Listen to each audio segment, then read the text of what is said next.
Shri Satchidananda Satguru Sainath Maharaj ki Jai. Om Sai Ram. Let us understand chapter number 12, the Darshan of Ram, Shri Sant Golab. But before that, let us do the Namasmaran. Then we will understand chapter number 12, the Darshan of Ram, Shri Sant Golab. And we will conclude chapter number 12 with the Aarti. Shri Satchidananda Satguru Sainath Maharaj ki Jai.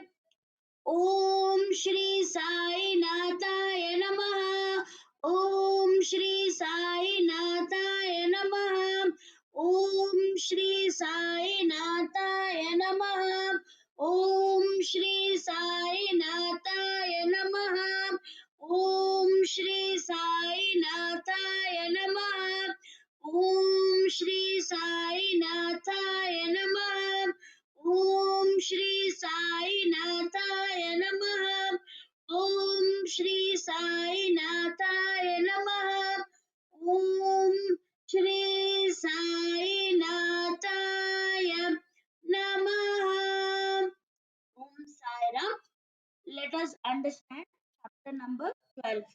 The Darshan of Ram, Shri Sant Golab. I bow down to Shri Ganesh. I bow down to Shri Saraswati. I bow down to the Guru. I bow down to the family deity.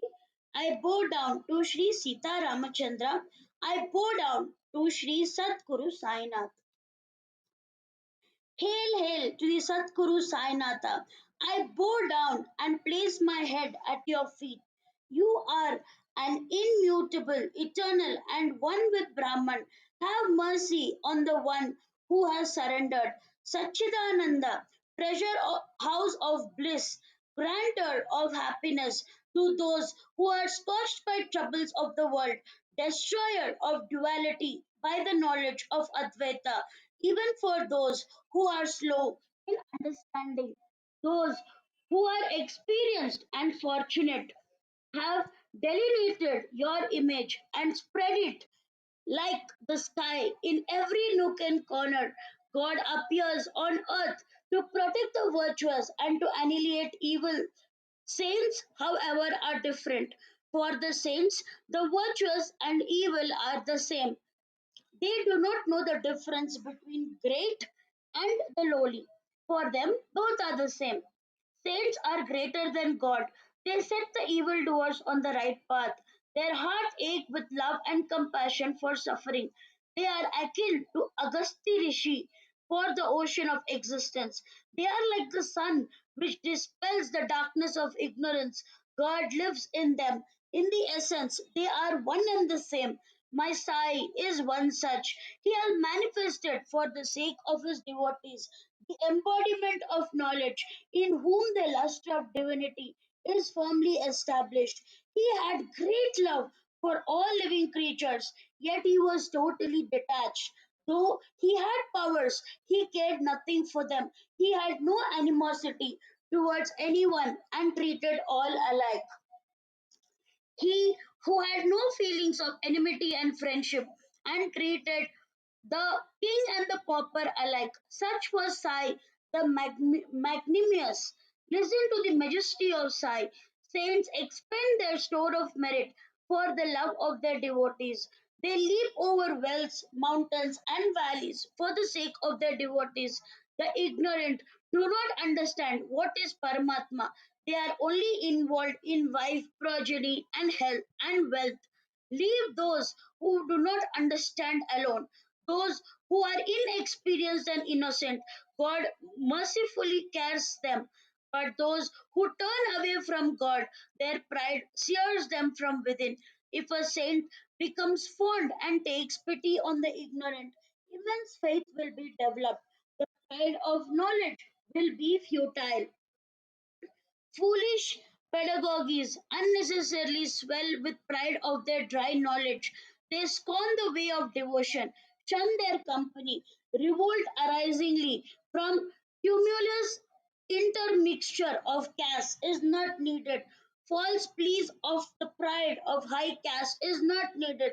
Do not become and overbearing Bali on the account of the four castes of Dharma. Do not become a heterodox Pandit. There is no hopeful state for the learned in the Vedas and Vedanta, or those full of pride in their learning. This comes in the way of the path of devotion. The ignorant, with might and faith, will cross the ocean of existence, but the enigmas of those learned in the Shastras have no such chance. The nuisance of the ignorant disappears, and the problems arising from the of those proud of their learning will be removed, and purity of the mind will be born if they place their faith in the saints and surrender. May that be whatsoever. On the occasion, due to the working of good fortune, a strange incident happened. It was written in the destiny of an orthodox Brahmin to have a rare meeting with Sai. His objective was different. By the divine coincidence, he had the opportunity of coming to Shirdi to see his own Guru.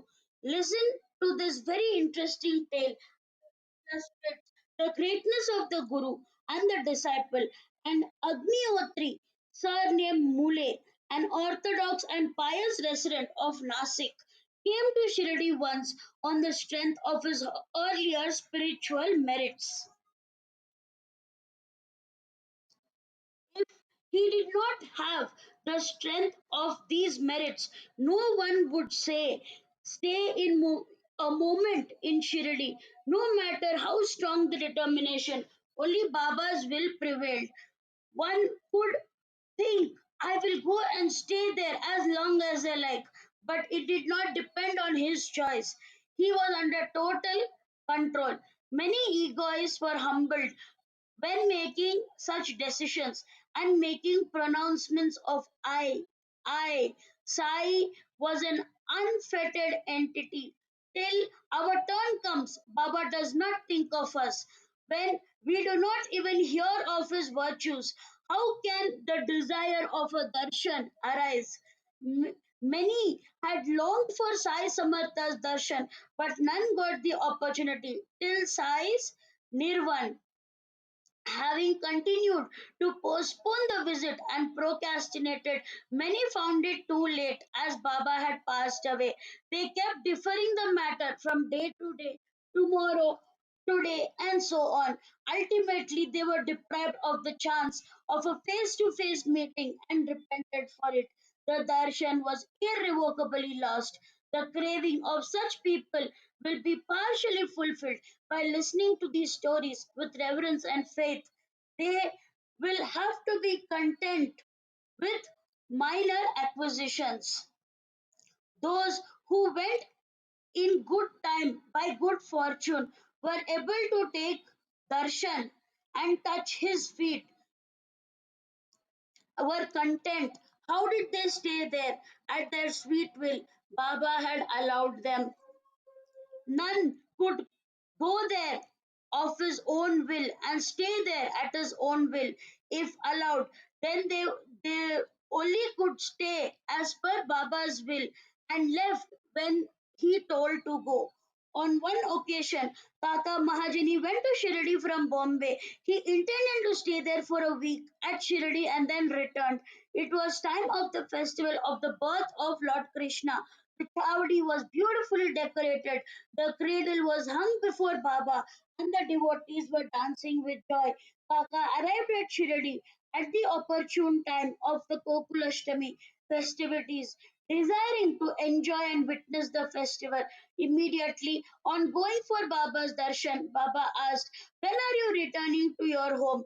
Kaka was astonished. Kaka was surprised and perplexed at this question being asked, and at the first moment of the meeting, he had intended to stay in Shirdi for 8 days. When Baba had himself asked, it was obligatory for Kaka to answer, as if Baba himself suggested the answer. He gave a suitable reply. When Baba grants permission, I will return to my home. Kaka gave the reply. Baba said, "Go tomorrow." Obeying the order with profound reverence, going down to Baba, he departed the same day in spite of the Ashtami festival. Later on, when he returned to town and went to his office, he found that his employers were eagerly waiting for Kaka's return. The Munim had suddenly taken ill and the employer needed Kaka. He had sent a letter to Shirdi to Kaka recalling him. After Kaka had left from Shirdi, the postman had inquired and the letter was redirected, which was then received by Kaka's home. Now listen to this short story, which is exactly the opposite of the one just narrated. Devotees did not realize their own good, but Sai knew it clearly. Bahu Sahib Dumal, a well-known advocate of Nasik, who was one of Baba's ardent followers, came only for Baba's darshan. He intended to take the darshan, bow down at his feet, take Udi and blessings, and return. On his way back, Dhumal had to stop at Niphat. It was necessary for him to go there for hearing out a case. Although this was planned, Baba knew what was right and wrong. When he had asked permission for return, Baba did not give it to him. He kept him for a week. He emphatically denied him the permission. The hearing was postponed. This happened thrice. Dhumal was detained for more than a week. The judge had become unwell on the day of the hearing. The judge had severe stomachache and had never experienced this in his life. The hearing was naturally postponed and Dhumal's time was spent fruitfully. So be it. Dhumal was able to enjoy Sai's company. The client's anxieties were over. This happened without any effort, having faith in Sai. Later on, at the right time, Dhumal was given permission. All his work was accomplished satisfactorily. Strange are Sai's deeds. The case continued for 4 months, during which time four judges were changed, but finally came success. The accused was acquitted and being not guilty.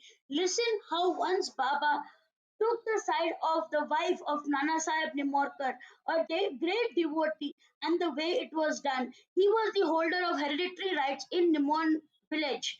The government had appointed him as a magistrate.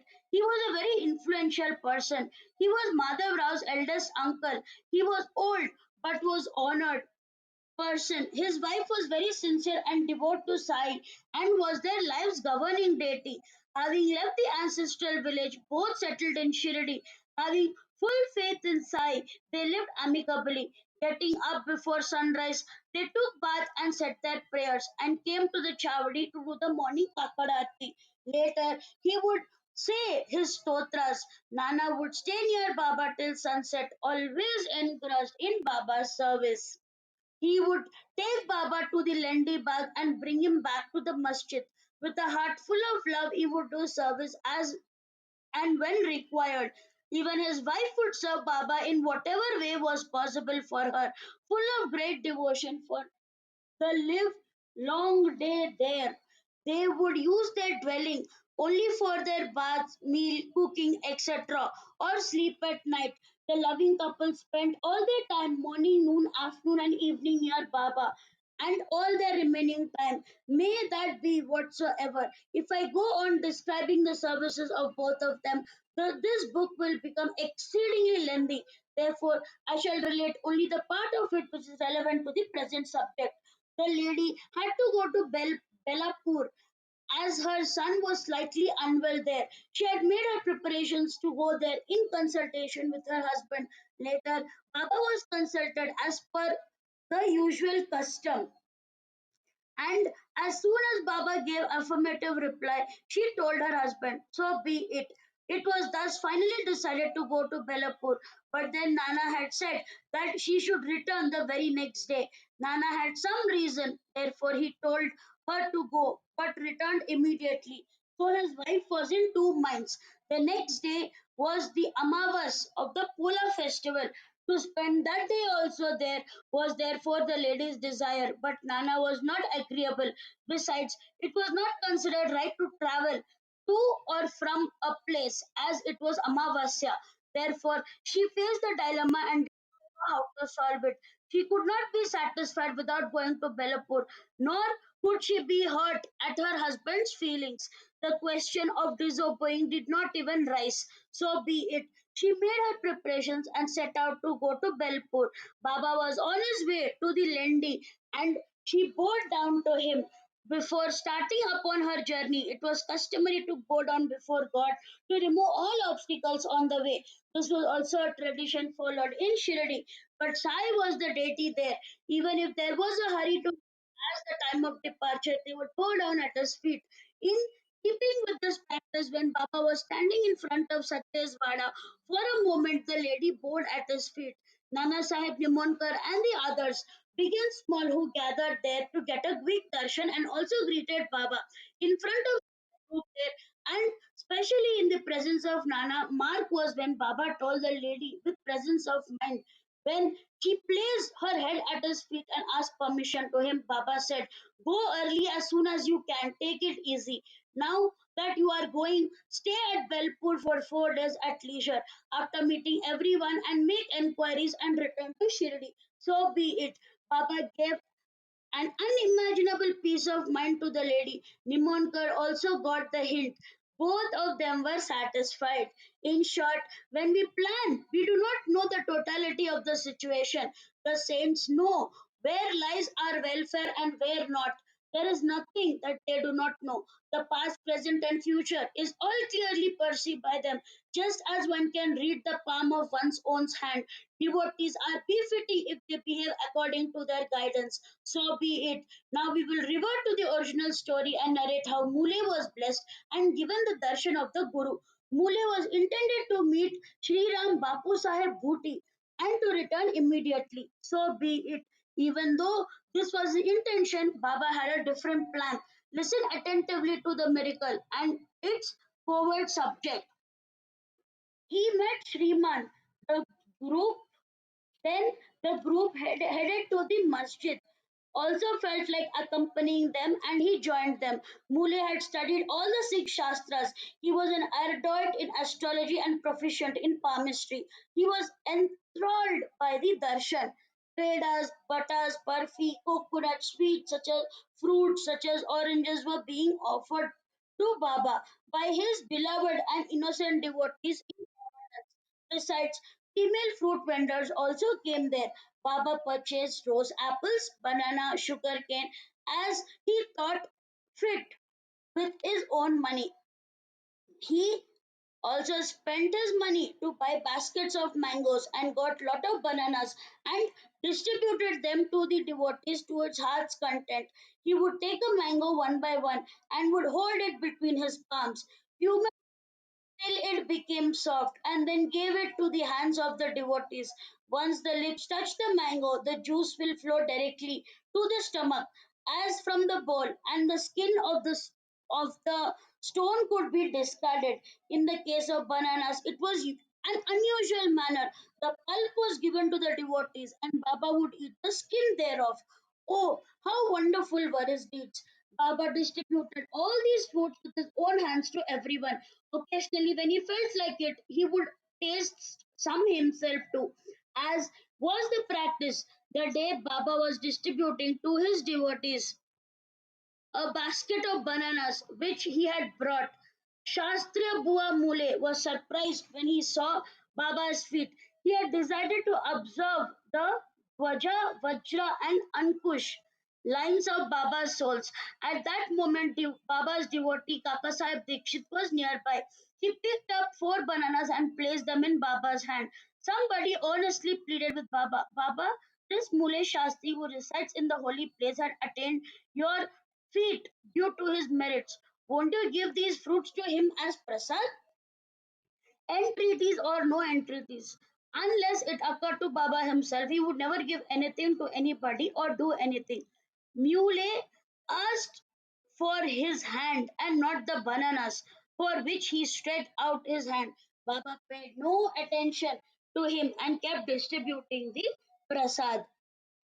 Mule pleaded with Baba, I do not want fruits, but give me your hand. He said, I know palmistry. Baba did not give him his hand. In spite of that, Mule edged forward and stretched his hand to reach the palm. Baba ignored him completely as if he was not concerned. Baba put the four bananas into Mule's outstretched hand and asked him to sit down, but he did not give his hand to Mule. Sai Raya, who all desires were fulfilled and who had worn his body in the service of the Lord, what was the need to have palmistry?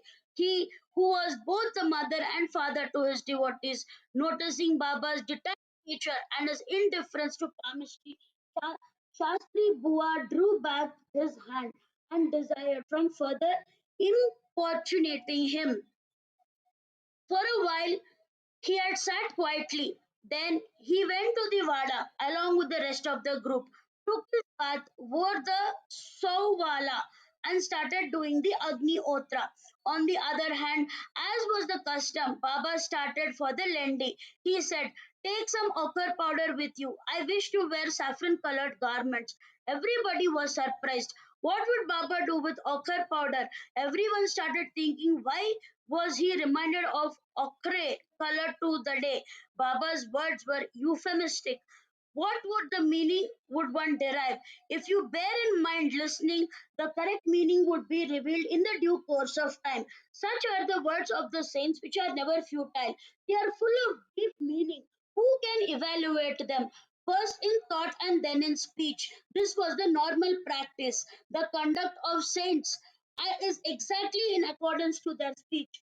According to the well known principle, the words of the saints were meaningless. If we kept them in mind at the right time, they will become clear. So be it. Baba returned. The horn began to blow, and this was the indication. Bapu Sahib Joe quickly made timely suggestion to Mule. It was time for the arti. Would you like to come along to the masjid? But Shastri Bua found it rather difficult. The ideas of purity and cleanliness are associated with his Sovala. In response, he said, "I will take darshan later in the afternoon." Then Jog started to make preparations for the Aarti. Meanwhile, Baba had returned and resumed his seat while chatting. Then everybody whose individual puja had finished gathered at the venue for Aarti. Just at that time, Baba said, "Go and bring Dakshina from newly arrived Brahmin." Immediately, Bapu Sahib Booty himself left to ask for the Dakshina. Just then, Mule had finished his bath, worn his sovala, and was seated cross legged with calm and a tranquil mind. When he received the message, Mule had vacillation. Why would I give Dakshina when I'm a pure Agnihotri? Maybe Baba is a saint, but I am under his obligation in any way. Why is he asking for Dakshina from me? He began wavering thereby. However, a person like Sai was asking for Dakshina. The message was brought by a millionaire. Though Mule was in doubt, he took Dakshina along with him. Besides, there was a further doubt. How could he interrupt his own worship and go to the masjid? At the same time, he could not say a no. A septic had no peace. His mind is always wavering. For him, there is neither this nor that way. He was in the state of, his state is like a tree shanku. In spite of all this, he finally decided to go. He went to the courtyard but stood at a distance, thinking of himself as holy and pure, the masjid otherwise. How would he go near Baba? He remained at a distance and joined his hands and threw flowers on Baba. At that moment, a miracle took place. In front of everyone's eyes, Baba disappeared from his seat, and in his place was his revered Guru Golap. For everyone else, it was Sai Samartha as usual, but for Mule's eyes, it was Gola Pant.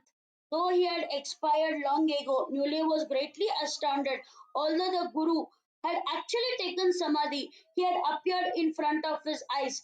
Therefore, Mule was greatly bewildered and naturally had doubts. If it was a dream, he wasn't sleeping, and if it was awake, how could he see the Guru in front of him? There was confusion in his mind, and his tongue was tied. He pinched himself and said to himself, "This is not an illusion. Why should I necessarily have doubts? I am present here along with everyone else." Mule was originally the devotee of Golab.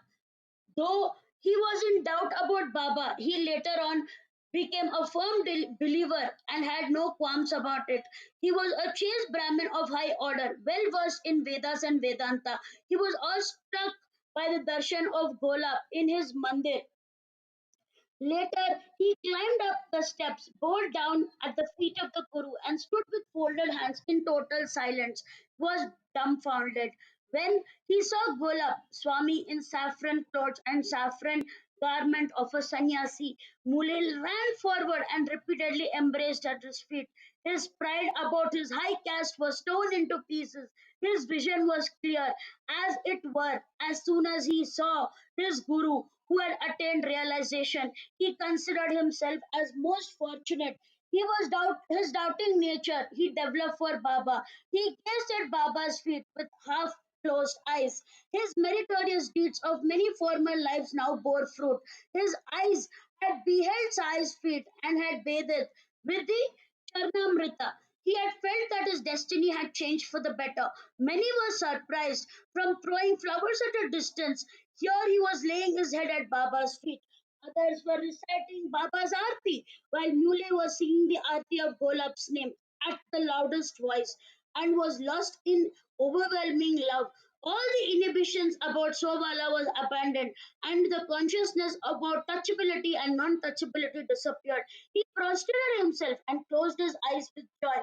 When he stood up and opened his eyes, Gulab Swami vanished and in his place was Sai Samartha asking for Dakshina and gazing at Baba's blissful eyes, realizing the inconceivable powers, Muley was awestruck and forgot himself. Such was Maharaj's powers.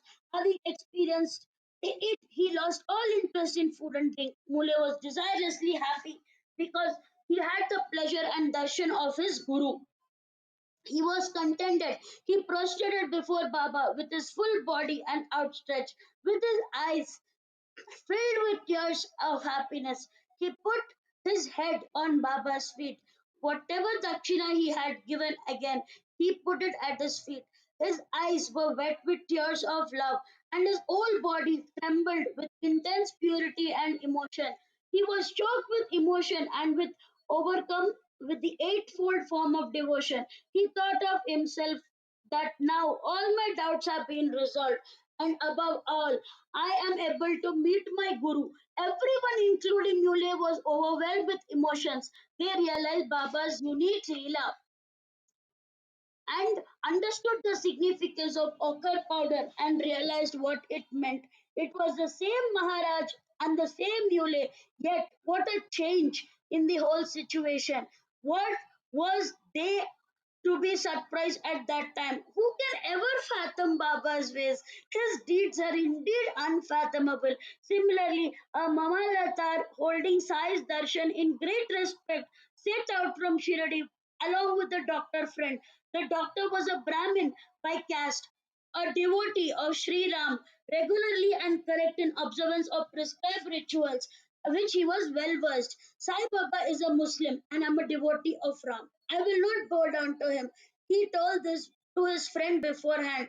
As I am not ready and bow down in the feet of the Muslim, I am hesitant from the outset about making a trip to Shirdi. Bow down. No one will insist on that. Do not have any apprehensions. Do not be prejudiced. Have no doubt about it. Baba would never say, touch my feet. Thus, assured by the Mamaltar, he decided to proceed. With his firm faith and decision, he agreed to his friend's suggestion. With no misgivings, he had set out to take darshan. But at that moment, he arrived in Shirdi and went to the masjid for darshan. Right from the beginning, he himself prostrated. His friend was greatly taken aback. Then he asked, how did you forget the resolution and prostrate to a Muslim? Upon which the doctor told something marvelous. I was seeing the image of a dark skinned Rama, looking pure, handsome, delicate, and lovely. So I immediately bowed down, looking Look, he is still there on the seat and is talking to everybody. While saying so, in a moment, he began to see the form of Sai, by which the doctor was astounded and said, is that a dream? How can it be a Muslim? He is an avatar fully accomplished in all yogas. Chokamela was Mahar, Rohidas was a cobbler, Sajjan was a butcher. Where is the question of their tasks and castes? Renouncing the attributeless and formless nature, the saints manifest themselves in the world only to oblige to human mankind and help avoiding the cycle of birth and death. This is truly the Kalpa tree, Sai. One moment of Ram by next, by making me prostrate myself before him. He has punished my ego. The next day he took a vow, unless Saina did not grant us grace, he will not put his foot in the masjid. He stayed fasting in Shirdi. 3 days passed in this manner, and the fourth day dawned. Listened with rapt attention to what happened to him. Unexpectedly, a friend of his who hailed from Khandesh arrived there for Sai's darshan. They met after 9 years and their joy knew no bounds. The doctor also went after him unconsciously into the masjid. As soon as he reached, he prostrated and Baba asked, "Oh, doctor, how did anyone come to call you? Why have you come here? Answer me." Hearing this pricking question, the doctor was overcome. He recalled his firm resolve and became penitent. However, that was the very night at midnight he was graced and he had experienced the sweetness of heavenly bliss during his sleep. Later on, the doctor returned to his own town but continued to experience the complete happy state of mind for the fortnight. His devotion for Sai was intensified. Similarly, there are numerous experiences of Sai, each better than the other. If related, would increase the importance of this book, but the narration will greatly increase. So I will cut it short. The listeners will be surprised by the story of Muley, which was told earlier, but you must mark the significance and try to understand the moral of it. Have firm faith in him who is your own guru, and it should not be anywhere else. Bear in mind this deep meaning. There does not seem any other person or purpose of this Leela. Baba, however, a reflective person may be, he will derive only this meaning. Others may be famous, and your own Guru may not be at all, but our faith should only be in our Guru. This is the only lesson that we can learn from this. If you can scan the old scriptures, they are full of the same advice, but there is no firm conviction that one's faith does not become effective and is not strengthened. Though some people do not have full confidence in themselves, yet show off as being intent on the self, their suffering throughout their life can be seen at every step. Neither do they fulfill their desires here, nor do they attain freedom beyond. Till the end of their life, they go on worrying. They still brag about the freedom without having experienced it even a moment. Enough of this. The pleasure you will get from the next chapter will be better than this. Simply by taking frequent darshans of Sai, one has unlimited happiness. How Bhakta Bhimaji's Patil's tuberculosis was cured and his faith in Bhakta Chandolkar was strengthened by giving him a vision. Such is the power of that darshan that the sins are washed away, worldly pleasures are limited, and rewards in the other world are granted infinitely. When a yogi casts a glance on an atheist, even he is freed from his sins. Then what can be said for a believer? His sins are more easily washed away if there is one whose mind is steady and has experienced indirect realization, and then if beholds him with his eyes, his insurmountable sins are wiped out. Such is Baba's nature, which is incomprehensible. Baba is loving to you all. Therefore, the learned and the ignorant all listen with a pure mind, where there is a soul of love and devotion, where people are affectionately attached to Baba. There is a tender yearning and it will manifest, and there will be a pleasure of listening to his stories. Hemappan surrenders to Shri Sai at the feet of Sai, which are the heaven of refuge for those who have wholeheartedly surrendered. He is capable of destroying the fear of this world, having limitless powers. May there be well being. This is the end of the 12th chapter of the Shri Sai Satcharithra, written by the devotee Hemat Pant, impelled by saints and virtuous people, called the Darshan of Ram, Shri Sant Bhola. This is offered to Shri Satguru Sainath. May there be auspiciousness. Now we will do the Aarti. Shri सच्चिदानंद सतगुरु साईनाथ महाराज की जय. शिर्डी माझे पंढरपूर साई बाबा रमावर, बाबा रमावर, साई बाबा रमावर, शुद्ध भक्ती चंद्रभागा बाबू पुंडलिक जागा, पुंडलिक जागा, बाब पुंडलिक जागा.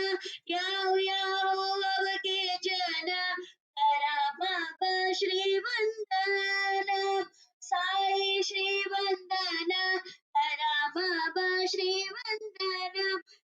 बने बाबा साई धाम पाव माझे आई, पाव माझे आई, धाम पाव माझे आई.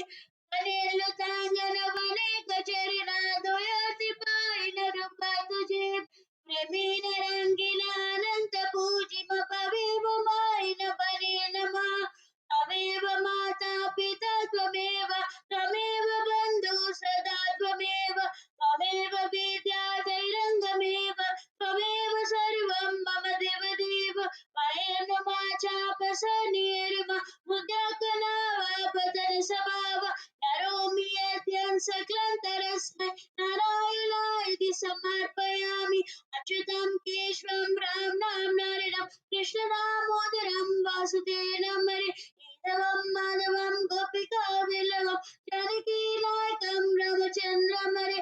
हरे राम राम राम हरे हरे, हरे कृष्ण कृष्ण कृष्ण हरे हरे.